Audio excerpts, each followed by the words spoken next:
carros elétricos vêm aí, segundo a empresa fabricante de aviões. Então acompanhe esse vídeo até o final, vamos fazer algumas considerações sobre os eVTOLs, os veículos elétricos que decolam e pousam na vertical.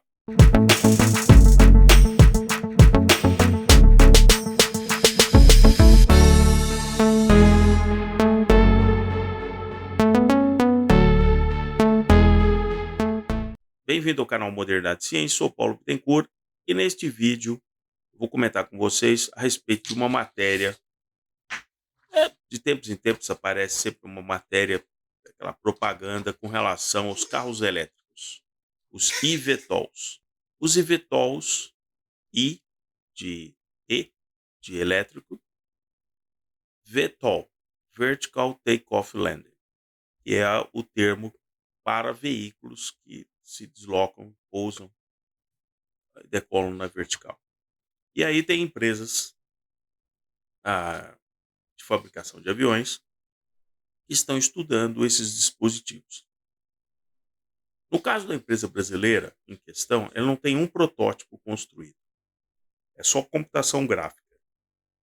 Tal, tem aquelas fotos bonitas, tal, voando, aquela coisa toda. 8 rotores, mais 2 propulsores. Existem algumas coisas na aviação que eu posso dizer para vocês que não funcionam.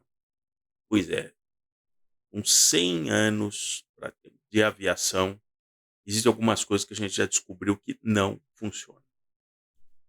Primeiro, pequenos dispositivos que voam com sua capacidade limitada na altura de voo. A gente sempre foi tentando subir na altitude de voo porque era mais seguro. Quanto mais baixo você voar, mais efeitos orográficos, que são os efeitos do terreno, inclusive, né, grandes prédios, grandes turbulências. Mesmo numa cidade como São Paulo, helicópteros possantes se desviam de rotas onde há muita turbulência orográfica, porque São Paulo está num grande, né, uma grande colina, digamos assim, a 700 e poucos metros em relação ao nível do mar. Então já não é fácil você operar um helicóptero no nível base a 700 e poucos metros do nível do mar. Na hora que você sobe, por exemplo, mais 500 metros, você já vai estar a 1.200 metros em relação ao nível do mar. Isso afeta, inclusive, a potência da turbina desses helicópteros. E os corredores que eles escolhem já foram definidos exatamente para evitar grandes turbulências. Mas esses pequenos insetos voadores, levando ali 4, 5 pessoas a bordo, acham que podem voar, né, sem grandes problemas num local como a cidade de São Paulo. E aí, vejo que interessante numa matéria como essa. Quem está escrevendo está tão ali encantado, né, foi, nossa, convidado para escrever uma matéria dessa, que ele nem faz conta nenhuma.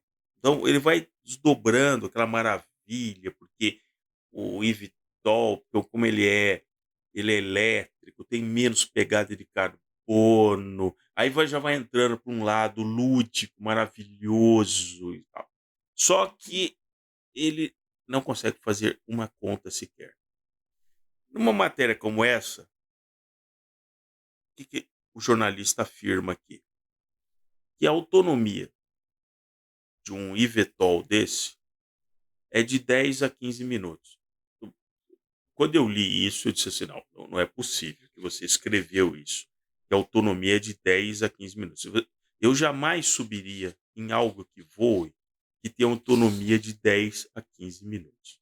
Nem que fosse para me levar a 1 quilômetro de distância. 10 a 15 minutos. Eu acho que ou ele entendeu errado, ele copiou errado, mas como ele não fez conta nenhuma, ele continua na análise. Então, eu fui fazer a conta. Ele diz que seria possível levar os passageiros entre 60 a 80 quilômetros de distância, com 10 a 15 minutos de autonomia. Aí eu peguei o seguinte, eu fiz a seguinte conta. Vou pegar você bem leve com o jornalista, certo? Eu vou pegar a menor distância. 60 quilômetros. Então, vou colocar aqui 60 quilômetros aqui na Rua e Velha HP 41CB. Como ele está dizendo que vai de autonomia de 10 a 15 minutos, eu vou pegar a maior autonomia, 15 minutos. 15 minutos é um quarto de hora, certo? Um quarto de hora. Tá? Então, eu vou dividir os 60 quilômetros por hora por um quarto de hora. Então, estou colocando aqui 0,25, dividindo aqui ó, 240 quilômetros por hora. Para você, em 15 minutos, conseguir se deslocar a 60 quilômetros de distância, a velocidade média desse mosquito voador seria de 240 quilômetros por hora. Uma velocidade de bons helicópteros aí. O cara acha, então, que com esses 8 rotores, ele decolando, com 15 minutos de autonomia, ele conseguiria chegar no local e pousar. Isso não fica de pé do ponto de vista da engenharia. Eu não sei onde que esses caras estão com a cabeça. Tem alguma coisa errada nisso aqui. Principalmente porque as baterias, elas assim, elas pifam de uma hora para outra. Então, assim, você pode ter estabelecido que aquela bateria aguenta 200 cargas. Só que por algum motivo inexplicável, motivo químico, simplesmente com 100 horas de carga, ela simplesmente se apaga. É claro que um veículo desse deve ter mais do que uma bateria. Mas você estar pendurado numa coisa que tem de 10 a 15 minutos de autonomia, se é que está correto o que o jornalista colocou aqui.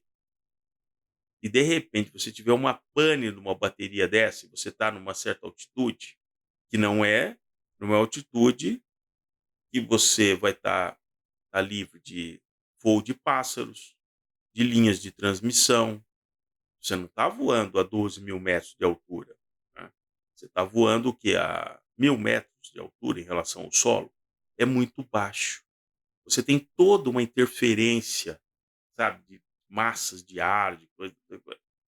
E o cara acha que vai convencer quem realmente conhece aviação, vai dizer assim: olha, isso aqui pode ser muito bom para levar um equipamento. Você está lá no meio do mato montando uma linha de transmissão. Então aí você coloca tudo aquilo naquele equipamento, talvez ele como um grande drone vá até aquela região e deposite aquelas peças que você está precisando, aquelas ferramentas e tal. Mas transportar de 4 a 5 passageiros em algo desse tipo que está colocado aqui, os caras só podem estar brincando, mesmo porque eles não têm um protótipo voando para fazer uma análise. E aí o cara já sai, inclusive, fazendo o cálculo de quanto custaria uma viagem dessa, custaria de 250, R$ 500.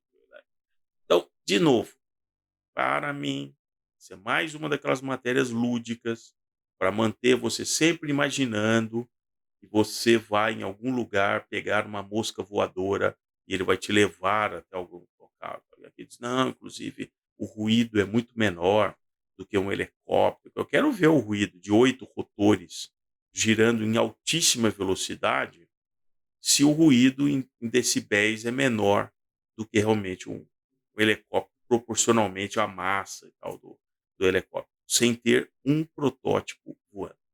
Então, cuidado com essas matérias lúdicas, que elas estão ali simplesmente para fazer você ficar encantado com uma coisa e tal, enquanto a empresa está ali. É um grande marketing, né? É um grande marketing. Obrigado se você assistiu esse vídeo até esse momento. Aproveito para reforçar, se inscreva aqui no canal Modernidade e Ciência, coloque o sininho para receber os próximos vídeos aqui do canal.